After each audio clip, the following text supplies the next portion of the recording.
Whatever it is, whatever it is. Whatever we say.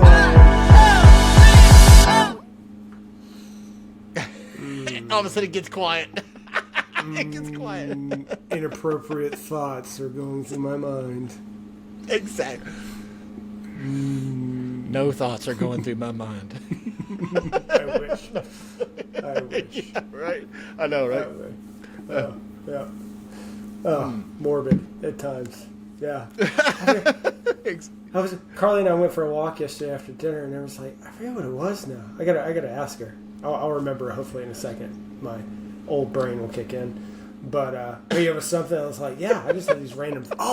We saw two. We went a walk around the neighborhood. You're trying to walk after dinner. It's a good routine. And there was these two coyotes, like massive, like German Shepherd type height, not weight, but just height, like German Shepherd, like two of them. Arizona, right. We just got them. Yeah. And I was like, yeah, I mean, I've already had the thought of like, if I were to get attacked by a dog, like, what is my process? So they were like, and attacked by a mountain lion, and attacked by a bear. Like, what are the steps? And I was like, and I was just talking to Carly. I was like, that's just how a guy's brain works. Like, we're always on that, like, okay, here's worst case scenario. I think there's a book, worst case scenario. Like, here it is. Like, what if this were to happen? What am I going to do? Right. So. Yeah. What if I get attacked by two coyotes? What are you going to do with? Headlock one. I don't know. Yeah. Yeah. Needs to say. Don't be the slowest person. That's exactly. Yeah. Don't be slow. Yeah. I'm going to trip Carly. I'm going to trip Carly. That's right. And start running. Survival of the fittest. Sorry, babe. That's right. Sorry. Sorry, Papa. You're going down. Yeah. No, she'll kill you. She'll push you down. Yeah, she would. Yeah, I think she'd be like, "Deuces, Dad. Deuces, Dad." Here I am, like gimp leg walking. Oh, that'd be good. Yeah. Sorry, Papa. We love you, but yeah, survival of the fittest. Yeah, survival of the fittest. Yeah. Walking Dead. Sorry, Papa. Yeah, hurry! Get behind the wall! Hurry up! Oh, gotcha. Oh, my man. He'd be the only zombie with a walker. Let me gnaw on your leg. Arr. Give me your brains. I'm coming. Hold on. I'll be right there. Oh, it'd be so good. That'd be so good. Should we let him keep chasing us, or should we put him on his misery? They need a senior version of The Walking Dead. That'd be fun. Senior Dead. Senior Dead. Oh, you walking into an old folks' home, retirement cute. Where was I going?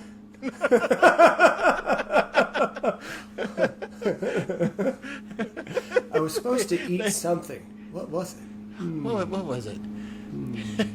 Oh, brains. Yeah, that's it. Brains. Oh, brains. Yeah. Oh, that would be hilarious. That would be a great parody. That would be a great parody. Yeah, that would be. I can see that on like Saturday Night Live, like one of the like skits. We just leave that to Jimmy Fallon for. We should. We should. What was it? Or Keenan? Keenan. They did that. Was it the Alexa, the senior Alexa Silver or something like that? And it recognizes every name. So like what? When you're yelling somebody's name, it recognizes all. Patricia. Yeah. What's the weather outside? Oh, Papa Z would have had it named Tracy. You know that. Papa Z. Mm-hmm. Tracy. Bit of a mean little thing too. Mm-hmm. Yeah. Mm-hmm. Very nice. Yeah. I know, and there is a setting you got to pay for it. There used to be on Alexa. You could download the Samuel L. Jackson version. Yes.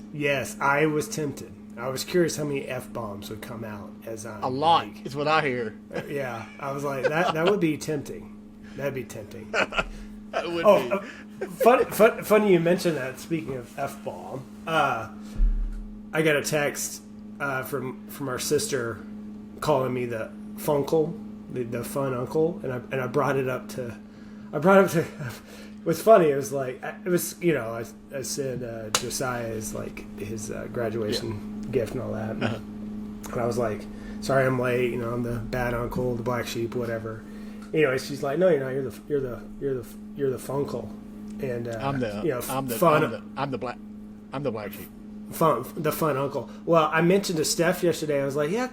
Leslie called me the funkle, and she's like, "F you, uncle."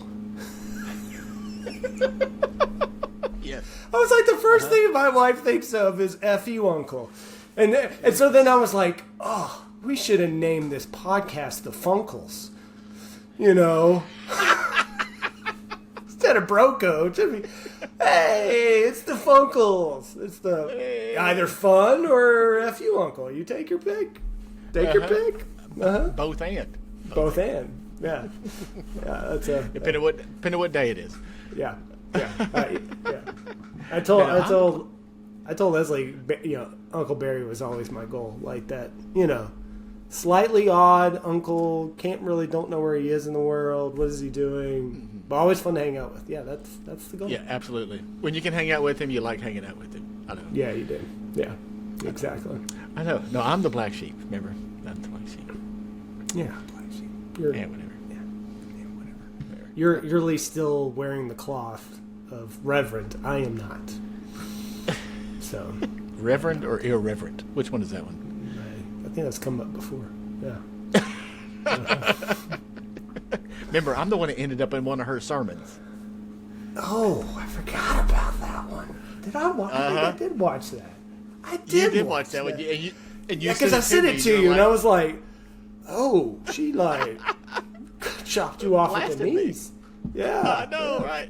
Didn't mention my name, just my brother.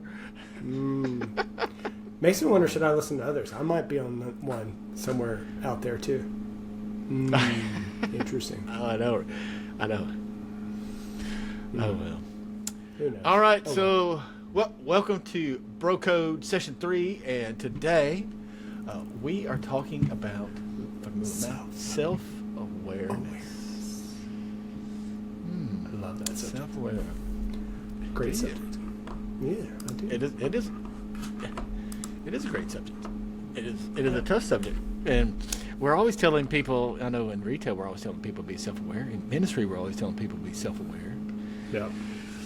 So funny retail story. I'll go there. I'll start with the story. I probably could have been fired for this, but I'm going to share it anyway. All right. When I was running a store back in the day, and I would interview people, I would intentionally. So we would do like an interview in the office, like the typical questions, whatever, and then we would go walk the floor. We would go to walk the store. I would intentionally leave out a piece of trash. The whole stock crew knew this. Like, it wouldn't be anything like massive, it's like a little, wrapper or something. And as I was walking the store, I would intentionally go by where the trash was to see if the person I was interviewing would pick it up. Because I wanted them to be self-aware of their surroundings, like, I would almost like feed the witness. I'd be like, yeah, we try to have a clean store, make sure we pick up all the trash, so I would try to like feed the witness in a way, but I would always like, would they like see that and go, oh, hey, there's trash, you mind if I pick that up? Or just pick it up in general, right? I would always kind of test them, and I'm like, it's probably not HR appropriate, technically, but it was always a good kind of sign of like, are you self-aware? Like you said, retail, like, head on a swivel. Right. Do you see your customers? Whatever, right? So, well, it's like PetSmart. We would do on the floor interviews to see how I would interact with pets.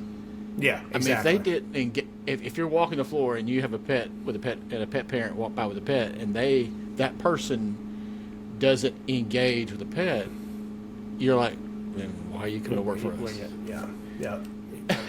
Time to make a change. Sorry, you're not going to work out. Right. Exactly. Yeah. It's like, even ministry world, why would you put the grumpy person who doesn't smile, and that people in the world out there, who that person is, and you put that person at the front door. Yeah, exactly. Hey, welcome to come in. So glad to see you. Man, you need that super outgoing, talkative, engaging kind of person. That's who you put at the front door, man. Yeah. Yeah. Or And the one that hands the offering plate too. Hey, how's it going? Why don't you give a little bit? Here you go. True though. True. But the truth, I mean, that's the thing. And you need people who are willing to be engaged and be a part. And so many times we look in churches and you got people who are just, and this is them during worship. Yeah. I'm like, do you like the song or not? I'm trying to decipher the face, and I'm like, yeah. Do they have did they have gas or something? I don't know. Well, depending on the senior of the person, maybe. Yeah, no, it's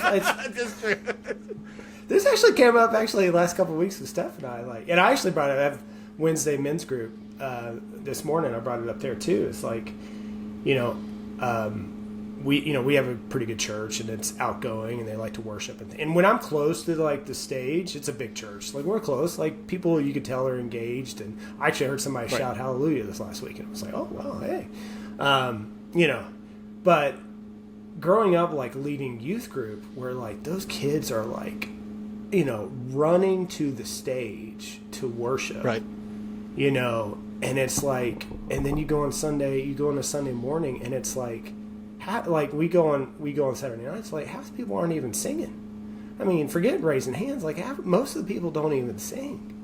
And it's like, how are you worshiping? And the thing that that's always resonated with me is like, if that was your favorite band, or if it was your favorite sporting event, I have heard men lose their voices screaming at a football game.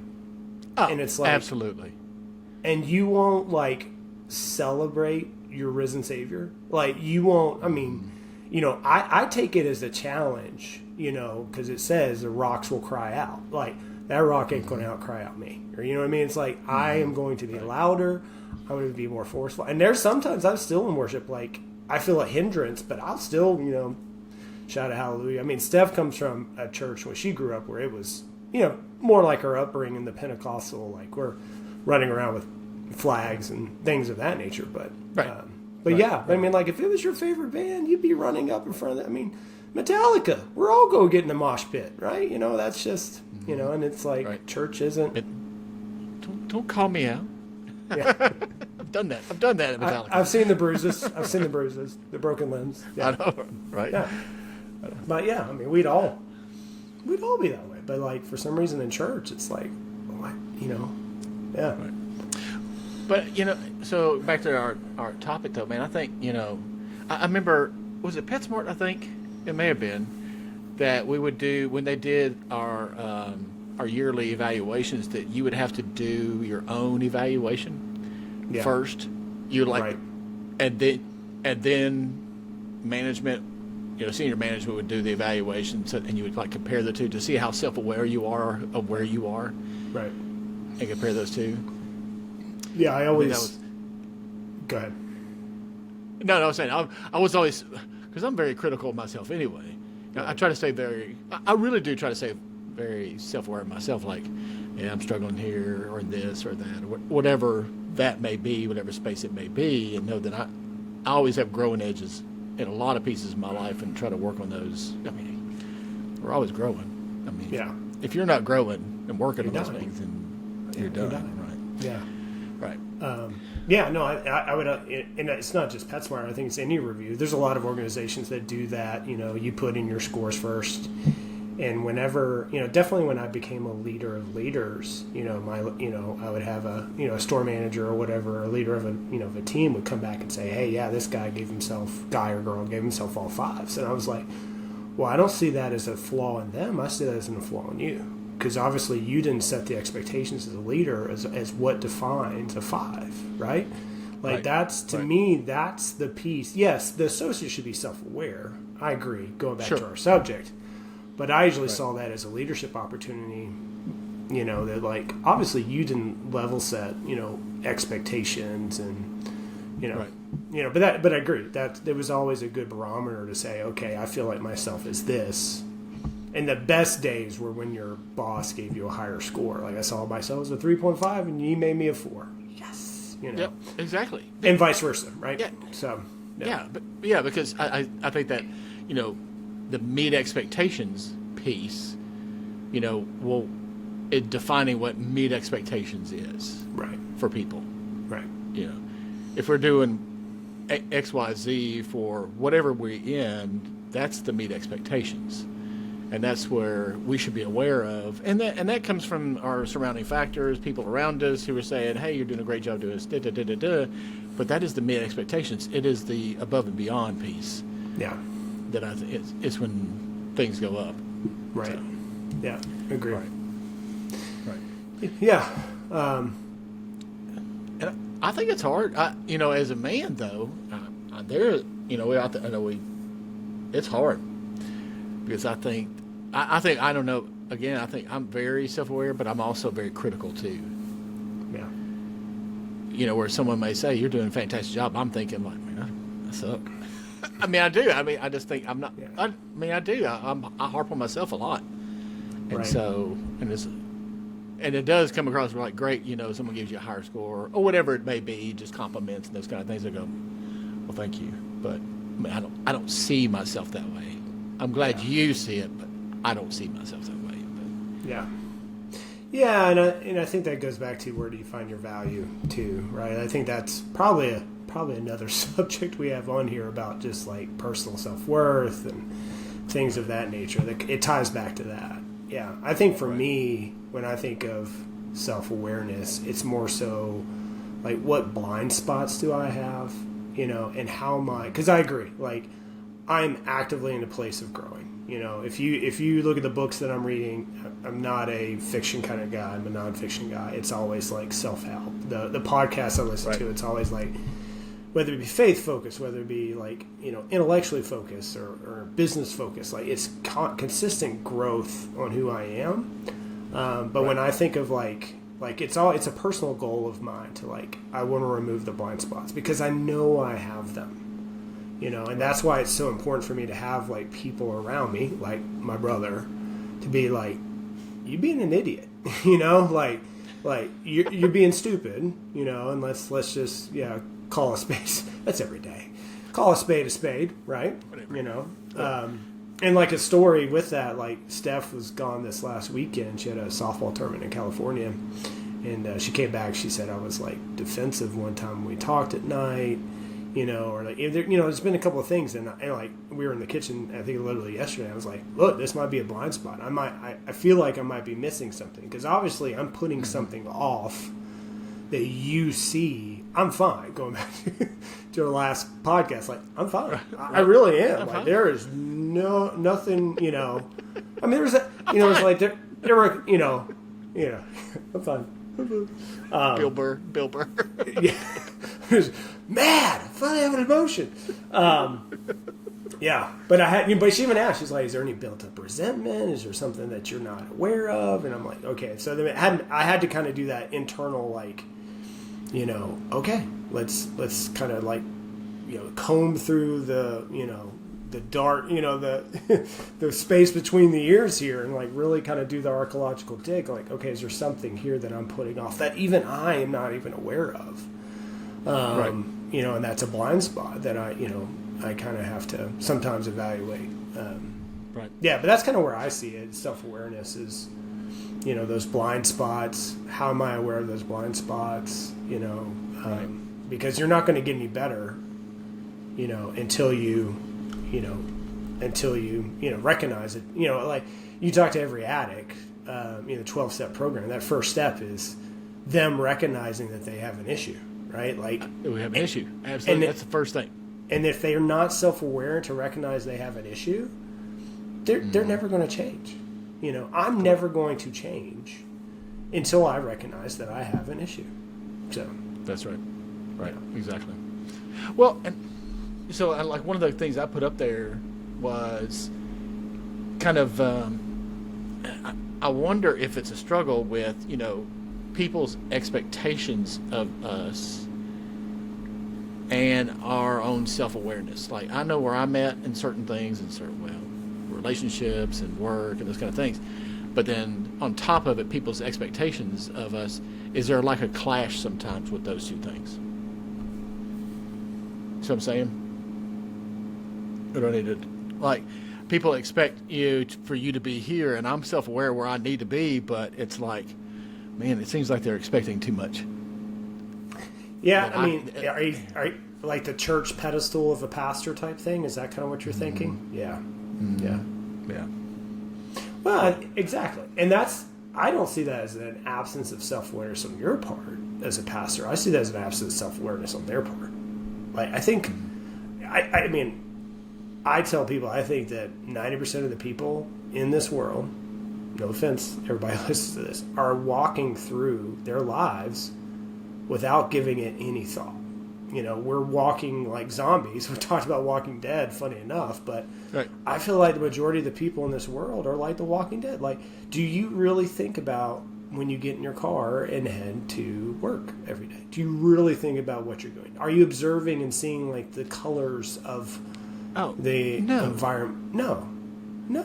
Most people don't. It's like you brush your teeth. Go brush your teeth with your left hand and tell me if you notice a difference of brushing your teeth. Right? Yeah. It's different. Everything's become very rote. Well, it's, even in the church world, it's like, I try to, like when we say creeds and stuff like that, it's like it has the creeds, say the Lord's Prayer. Yeah. Has it just become rote, or does that prayer actually have meaning? Yeah. To it. Yeah. When you say that prayer, it's like, I mean, think about what he said in those words. I mean, it's like, oh. Forgive my trespasses as I forgive others. Yeah. The difference. Don't just forgive me. Yeah. Exactly. Yeah. The difference between a rut and a grave is the depth. That's the only difference. That's what I've heard that quote before. Like, the only difference is the depth. Yeah, we get into this rut where it's like same thing every day, all day. Yeah, and we don't really think about, what's going on around us. Right? Right. There are those moments I feel like we're taking, we almost have that existential moment where it's like, whether it be faith related or you get out in nature or something where it's like you see it. I've always loved those movies like Born, or Reacher or some of these things where it's like, the guy that's been trained to see like even the littlest things and pick up on them. Like, those movies always excite me because that's the way I want to be able to like, I hear this and I pick up on that and I'm aware of my surroundings, right? Like, and I pick up, because there's so much beauty in this world that God has given us that I feel like we go through it day after day without even sensing it. Oh, yeah, just not even noticing it at all. Yeah. I know. Yeah. I know. Well, and it's just because we get, I don't know. I think we just kind of get stuck and we do get in a rut. Yeah, we just do. I mean, I think just because every day, we get bombarded with the same things every day, just different kind of stuff, and it's just like, what do we do? Yeah, and we forget.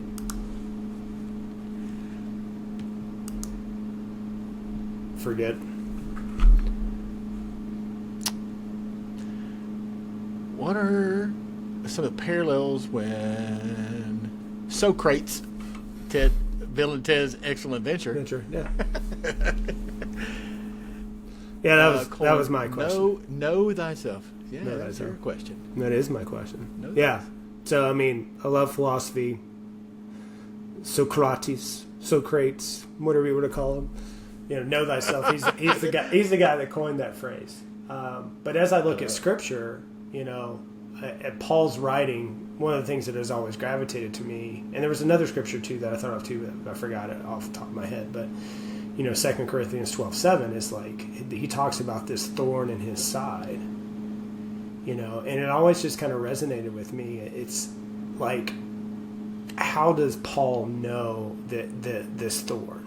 Or I think there's another scripture from Paul, it's in Romans, where it's like, I know what I need to do, yet I don't do it. And there's a piece of me that's like, I feel like we go through a world where there's a thorn and we don't even know it, you know, or we're doing the things we don't need to do and we don't even realize that they're wrong. You know, when I pray for, you know, it's funny. I don't know if I shared on the podcast, but I've shared this other places. Like the way that I taught Arden to pray is called TACOS. It's an acronym. TACOS, easy acronym. Thanksgivings, adorations, confession. I love tacos. I love tacos too. Thanksgiving, adorations, confessions, others, and then self. So we pray thanks. We do that first. He does adorations, gives glory to God. Confessions, he confesses, you know, whatever the sins of the day or whatever, and then prays for others and prays for himself. In the confessions, like he started like, I don't have anything. And I immediately was like, well, then you need to pray, God, help me to see where I am falling short of the glory of God. Like you need, and so now that's part of the prayer. But it kind of going back to the rut, like he's gotten in the rut of like, so now I have to poke and prod. Are you sure, dude? There was nothing today that you felt like you could have done better, you know? You know, but that's when I think about Paul, or it's I can't remember, it's Romans 8, where he talks about like, I do the things that I don't want to do. Like, but the only way he knows that is by being self-aware of like, he knows what good is. And he sees himself and recognizes that, like, I'm not doing what's right, right? Yeah, I see a correlation, a parallel between those, you know, philosophy plus theology of pulling those things together. All collide together. Yeah, they all collide together. They do. So whether we realize it or not, right? Yeah, exactly. Well, and and that's the thing too. And I think with the self-awareness, it is understanding that, again, it is continual growth. It is continual growth. It is not achieving. Well, it's kind of like John Wesley in Grace. It is, you know, we are walking on towards perfection. It is we are not going to achieve that here in this lifetime. It is. I'm constantly growing in grace towards Christ. And it is, you know, some days it's great, some days it's not so great, you know? Yeah. But I know that in this life of sanctification that I am moving closer and closer as I work on this. And I try, and that is part of this self-awareness. It is knowing that I am not perfect, but I am working on it. So. Right. Yeah, I think John Wesley is the only one. There's one of them, theologians, that believe that you could actually achieve complete sanctification. So John Wesley did, okay. John Wesley did. He now, but his was you could achieve perfection in love. So it's perfect love of God and love of people. Not perfection like some people would think perfection. Yes, exactly. Not sinless, but right. Not like perfection Christ. In love. Yeah, love not Christ. Yeah, but you could in life be perfectly in love of God and perfectly in love of all people. Which are the two things that when people ask Christ, you know, what are the two? You know, here's all the commandments. Which of these are the greatest? Love the Lord God and love people. And love your neighbor. Yeah. Didn't say, Christ didn't say love your church. Didn't say love your religion. Didn't even say love the scriptures. I know there's a lot of people out there, you know, and that they, you know, didn't even say love your, he didn't say love your country either. He said love your neighbor. No, he did not say love your country either. Now, do I love my country? Should we do Should we talk about Christian nationalism? Yeah. I love my country. Yeah, but I do. But what if it's between my neighbor and my country? I mean, although my neighbor's in my country, but you know what I mean. Like it's we're going down a different subject other than self-awareness, or maybe that's part of being self-aware. Good question. So, right. Well, and that's kind of the things I put on there. One of the last things I put on earlier today was, you know, self-awareness helps us with personal growth, making better decisions, helps us with our relationship, and what I love is more authentic of who you actually are. Yeah. It helps you grow to become who Christ has called you to be. Is as we become more self-aware of who I am and who I am in Christ, that's really what it is, then I can grow on and keep growing to who Christ wants me to be and who Christ has designed me to be. But Right. we have to be self-aware in order to do that. Yeah. So 100%. And I think that goes back to kind of where do you find your identity, which I think this whole self-awareness, like, I remember when I got let go, like, it was a gut punch, right? Like, it was one of those moments in my life where it's like, oh my gosh, and what I learned from it is like, man, I found so much identity in the role, in the title, in the job, and it was like and what that tells me is that once that thing was taken out of my life, it actually opened my eyes to be more self-aware to like, wait a second, I was putting my identity in the wrong thing. I was putting my identity in this profession, in this title, in this salary, in this company that I worked for, not realizing that my identity is always supposed to be in Christ Jesus. Right. Yeah. But how many times do we as people put our identity in so many other things? And it doesn't have to be job or profession or salary or titles, but it can be husband, it can be dad, addiction. Yeah. I'm an addict, right? And so my identity is an addict. I mean, and really, a lot of people get weighed down by other things, right? And so and that's who they. And the hard thing about that is that if you're trying to grow out of that, I have a lot of conversations with people who are in recovery, and it's like, and trying to help them work through. They understand that they are an addict and they're working through it, and kind of their self-awareness is that, but they have negative forces around them who like to do this. Yeah. Yeah. And it pushes back against them trying to grow. Well, maybe I am just an addict, right? Or maybe I'm just this. Maybe I am just this, and it's like, no, dude, good Lord, no, Yeah. you're not. It's Christ sees so much more. Yeah, yeah, and it was the shame that I think that the way that I've always seen it is like it's almost like a step process. Like your first part is guilt. And I think guilt and shame are good emotions to some degree, right? I think it's good to have guilt. You did something wrong, you feel guilty, yes. Right. And the next step is shame. But shame typically, in my opinion, is not a good thing because shame kind of tends to attach back to that identity, back to that self-awareness. Like shame is like, guilt is you did something wrong. Shame is I am wrong, or you did something bad, I am bad.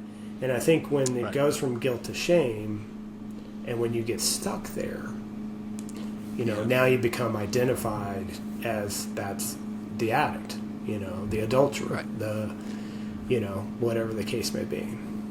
Yeah, the scarlet letter. Yeah. I mean, might put the letter A on your chest, in the book, right? Yeah. And that's and society has is terrible at doing that. Really is. Oh. Well, I think it's just the way that we're programmed. I mean, I think it's natural if you read any of like the neuroscience, it talks about like how the brain is and the reason why when you brush your teeth if you're right-handed, how it's so easy is because your brain has trained, like it started off like, when like a baby or a toddler is trying to brush their teeth, they're like uncoordinated. Well, they learn over time, and like the conduit in your brain gets so big that it's like, it's like a instant access, right? It's like a fiber optics versus dial-up, And so I think that's where we get trained, and be not observant because it almost become like your brain is just trying to pigeonhole people. Oh, if I could define you as this gender or this race or this faith, in order to have this preconceived, like it makes it easier for me to comprehend the world, versus willing to be more that, because I think that's part of it. It's like being self-aware is hard. It's not easy, No. It's pulling back that lens of all these preconceived ideas of you or of the situation, and pulling that lens back to say, okay, is there a different way to look at this? And I think a lot of people don't like doing that because it's hard. Yeah. Well, it's going to make you be vulnerable. Exactly. And sometimes Yeah. vulnerability is hard for people. Yeah, yeah, and not to, I mean, this might be controversial, not to discriminate, but I've, being around a bunch of more people, I tend to see it even more. It's like, I feel like, now I know there's plenty of out there that are growing, but there's almost like, I feel like some people that have choose to not grow and like, get stuck in their ways, It's even things that I've noticed in myself, like I've had to go back and be like, wait a second, like I'm getting stuck, because it's been like this my whole life, like it's always been this way, right? And I'm comfortable with this way, and then all of a sudden it's like, whoa, uncomfort, and do I stick with my old way or do I go, not even like senior citizen people, but like AI. I'm talking about AI every day now at work. And it's like, there are some people that are very like, oh my gosh, it's going to take over jobs. It's going to do this. It's going to do that. And I'm like, no, it's like the people who are going to get the jobs are the ones that know how to use it. It's an enhancement tool. Yeah. And if you don't learn how to use it, then, you're going to have a hard time. But, I mean, we said the same thing, the biggest invention, the biggest change in all of humanity was the tractor. It had a bigger change than the internet. The tractor was the biggest change in all of society because we went from a man-powered plow to now I have a machine that can do this. But we don't want to talk about that because that's old. That's easy. That was a no-brainer. Yeah, it was an advancement in our society. And we're looking at this thing that we don't understand, and we instantly go, oh, it's bad. It's going to, Oh, but Will Smith did. He understood it. Yeah, he did. All right, Sarah Connor. Yeah. Or Sarah Connor. They understood. Oh, every time I type into AI, I'm always like, please and thank you. So that way, when the robots do take over, they're like, oh, he's a nice guy. Don't bother him. Yeah. He's the nice one. He's the nice one. Yeah. He's not demanding like everybody else. Yeah. I am looking for the West Stanford. No, you're not. Please. I don't argue. Such a classic movie, too. Such a good movie. I love that movie. I mean, I'm rewatching Stranger Things because the new season's coming out this year. Yeah. And I've started back at the beginning. I'm watching again. And one of the episodes, I can't remember what season it was, and they had on the billboard the first Terminator at the movie theater, and I went, oh. Yes. Classic. Yeah. Classic. Classic. Well, that's the thing, it's all 80s stuff, and there's so many Easter eggs through every single one. I'm just like going, yep. Okay. Yep. That's fun. It makes it like a game. It's great fun stuff to watch. It is fun to watch. Yeah. Disney's been doing that forever, like those little Easter eggs. Some inappropriate, let's be honest, but it's kind of like, oh, I didn't see that. I didn't know that. Whoa, hey. I don't know. Hey. So, Hey. Hey. Oh, I remember we had the original Little Mermaid VHS where the cover was the castle, and the castle had inappropriate things on it, and I was like, oh, I wonder if I could sell this on eBay.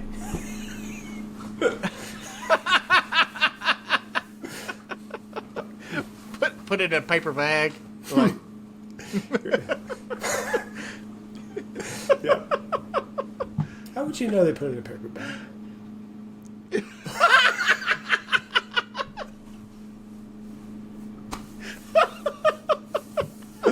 Oh. Self-awareness. That's what I get my Arizona iced tea in too. Paper bag. Oh yeah. Looks like I got a 40. I got a 40. Oh, those were the days. Malt liquor. Oh. Those were the days. Just hurts thinking about it. 40-ounce malt liquor. Oh. I know, it just hurts. My liver just...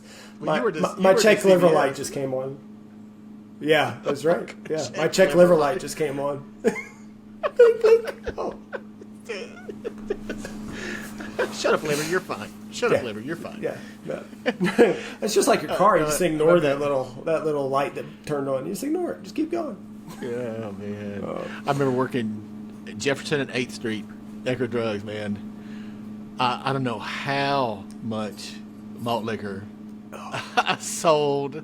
Yeah. Oh my gosh. I mean, I had to have malt liquor, and it was, oh gosh, what was it? There's like 3 different kinds that they bought, and paper bags. Lots of paper bags. Lots of paper bags. Yeah. I remember working in downtown Atlanta, and like we had no shopping carts. I'd have that malt liquor, but it was funny because like all the shopping carts were stolen. We didn't have any shopping carts, but plenty of malt liquor on hand for you to buy. Swisher Sweets. Yeah, Swisher Sweets. Sweets. I'd have that malt liquor, Swisher Sweets. Yeah. Yep. Yeah. Cigarettes, menthols. Yep. Crazy. But Had all my regular customers. Yeah, I remember, oh gosh. I was working one day at that Ecker Drugs, and all of a sudden this lady walked in. This was like the greatest day ever. And I recognized her. I was like, Miss Jordan. And she looked at me. It was my 3rd grade teacher from Norman Binkley Elementary School. oh, that's awesome. And you've recognized She her. recognized me. She recognized me. She came over and gave me a big old hug. How did? Wow. She paddled. You know how many times that woman paddled me? She recognized your recognize butt. me. She recognized your butt. That's what she recognized. Like, hey, wait a second. Can you turn around and bend over? You see Oh, that? You know Sean!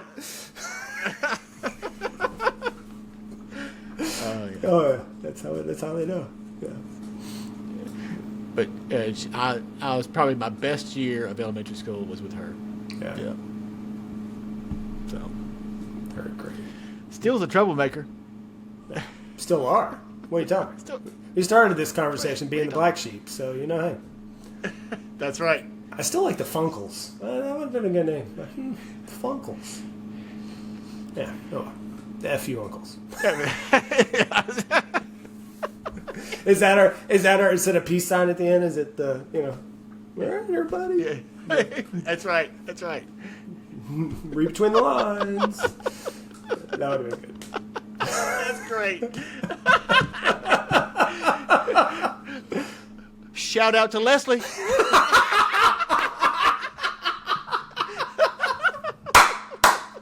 Oh, that's so good.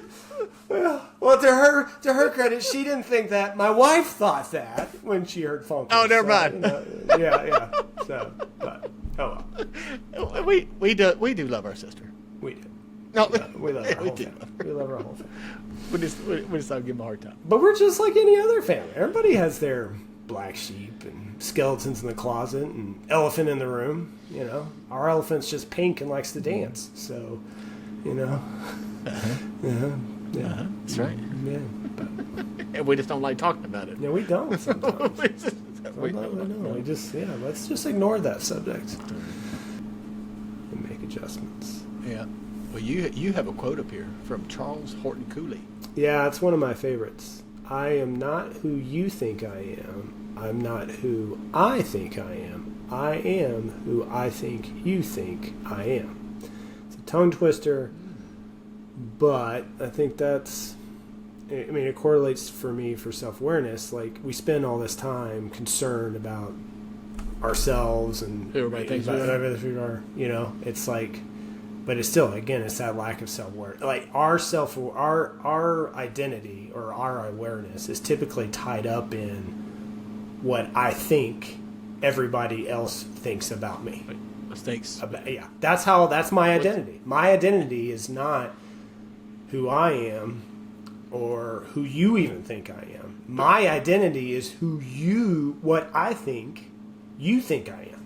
You think I am. Yeah. But is that true self-awareness though? That's not real true self-awareness though. That's not. That's the opposite. Yeah, I finna say that's totally opposite. That's living to somebody else's expectations almost. But that's how we all live.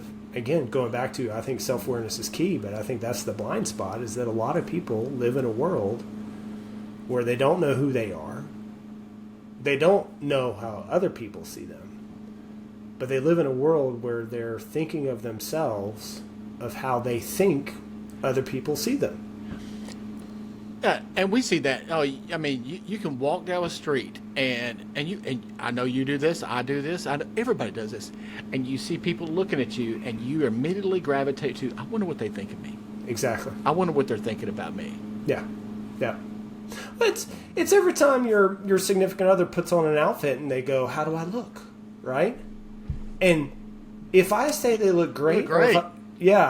Do they even believe like what I say? Like, even if I truly believe that they look great, does it change their personal way they feel about themselves? No.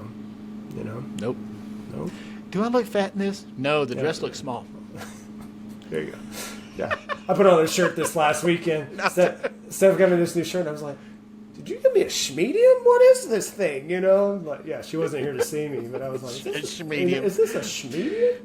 What is this? I think it shrunk, or I grew. Fat guy in a little coat. Oh, that's a guy I miss. Oh, he was one of the best. Oh, Chris Farley. Oh my gosh. One of the best. I know. Of all people, man, I miss Chris Farley. Yeah. I jokingly said to this morning, like, you and I, like, we do this podcast. I got a compliment of our podcast this morning from a friend at the Bible study. And I was like, yeah. I remember growing up, we always talked about, like, we should have had, like, a sitcom, Brothers, you know, something like that. Yeah. Not Step Brothers, right? I think we could pull off Step Did we just come? Did we just come best friends? That would we totally could. My name is Nighthawk. We totally could have pulled that off. Oh gosh, that would have been hilarious. That would have been hilarious. Yeah, but I was like, okay, but what roles were like Chris Farley, John Candy? You know, like. Oh, I love them. Yeah. Oh my gosh, some of my favorites. Yeah. John Belushi, which is gone. Yeah, I could have totally been John Belushi. I could have been there. Blues Brothers. Yeah. Blues Brothers. Oh, man. Oh, what else we got Animal here? House. All right, it says. That is. What animal? Animal House. What Animal House? Oh, it's one of my faves. Oh my gosh. Oh, I love that movie. Oh, absolutely love that movie. Yeah. Such a good movie. Yep. And the other thing, I mean, again, it's really just about expectations. I mean, again, and it kind of ties into your quote. You know, we're trying to have this self-awareness, but at the same time, there is the expectations. It's what we think other people think. Yeah. Whether it's society, job, family. Yeah. You know, being a dad, you know, leans into my self-awareness. I mean, it's just, you know. Yeah. Well, yeah, like you, I think about you being a pastor. I mean, there is such a high expectation. I mean, I think we've overcome that, but I would definitely say when we were growing up in, 80s, 90s, there was this, like, pedestal type expectation for a pastor, like... There is still some, but, it's... Yeah, but it's like, I think, it's like... I pray, that are allowing us to be a little more vulnerable and be more real of who we are. I mean, we're not perfect, and we all struggle, and we just know where to go in our struggle and have that kind of, during difficult seasons of life and stuff, we know where to lean. Yeah.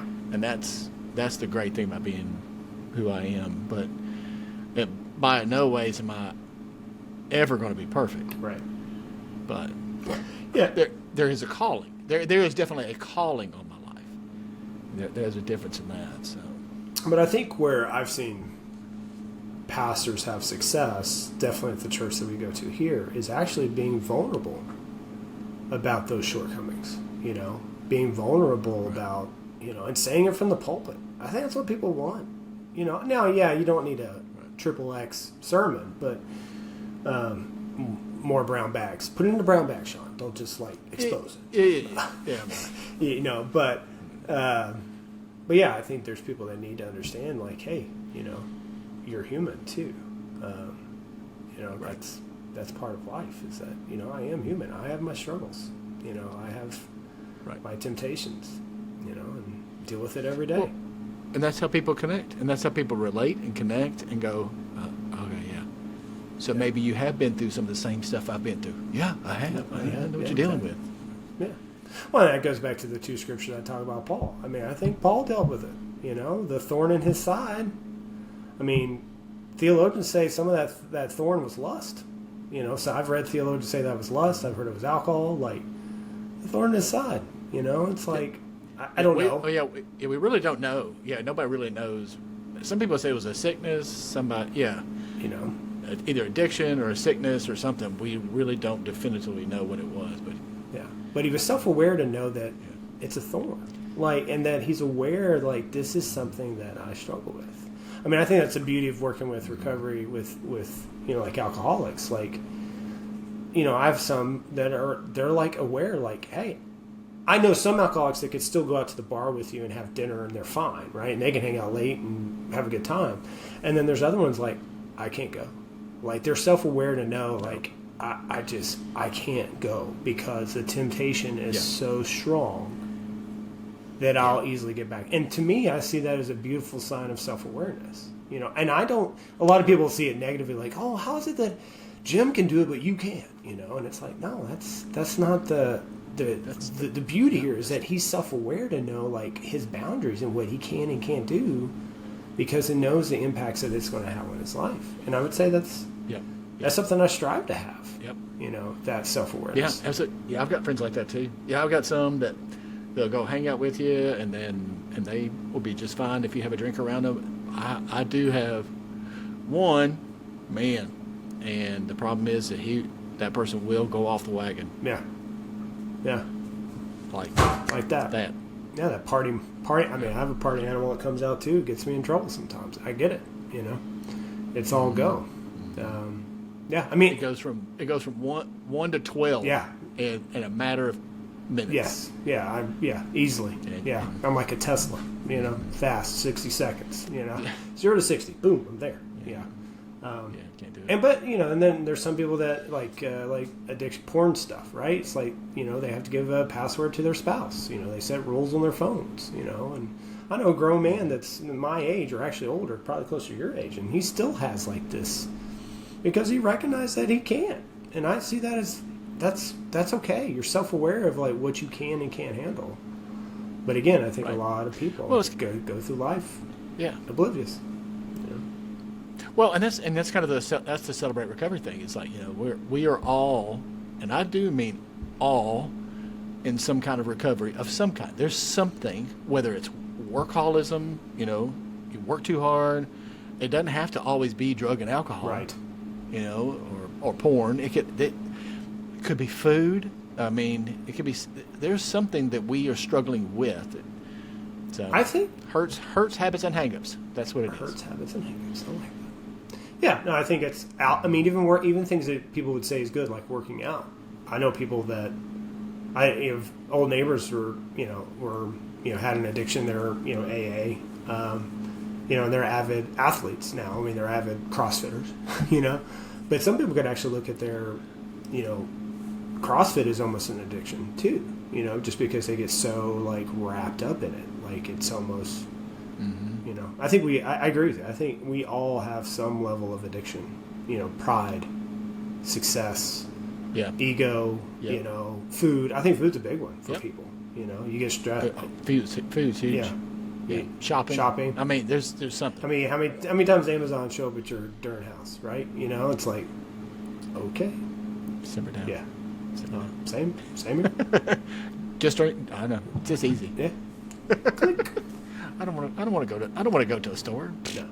Actually, Walmart Plus, I've gotten that. That's pretty amazing too. Like it's me too. Really good. Me too. I know. It's really good. I know. Me too. It's like I love it. I know. It's right. Yeah. Oh, I forgot that at the grocery store. Oh, look, it'll be here in 30 minutes to an hour. Boop. Okay. I know. Done. All right. What do we need for groceries? All right. Hold on. I'm up in the middle. All right. Yep. Be here in a couple hours. Yeah. Exactly. It's so easy. So easy. I know. But. We're all turning into the movie. What was it? Oh, with the robots from Disney. Where we don't go anywhere. We just... Oh, Wall-E. Yeah. Wall-E. Yeah. We're all going to be Wall-E.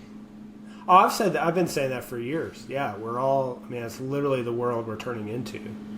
And all fat, dumb, and happy, right? Like the robots take care of everything.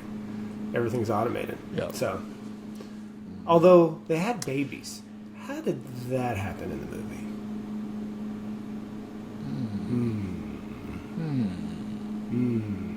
You can't take that away. Come on, really? You gonna stop doing that too?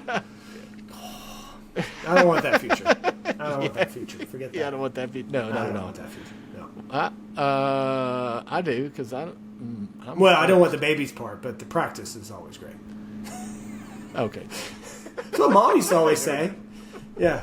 So, practice having a baby. You practice having a baby. She's like, practice was always the best part. Thanks, Mom. It's our mother. That's what Mom said. Mom? Thanks, Mom? Gross, Mom. Shh. Oh, no. Shh. Oh, come on. Friday night at 8. Oh, I know. Oh, you remember the song? Friday. Oh, I do remember the song. Yeah. And here comes Papa getting ice cream.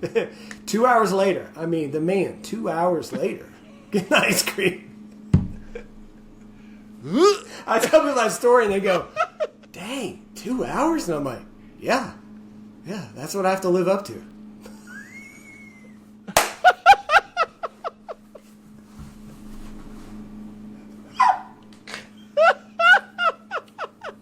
Go, Papa.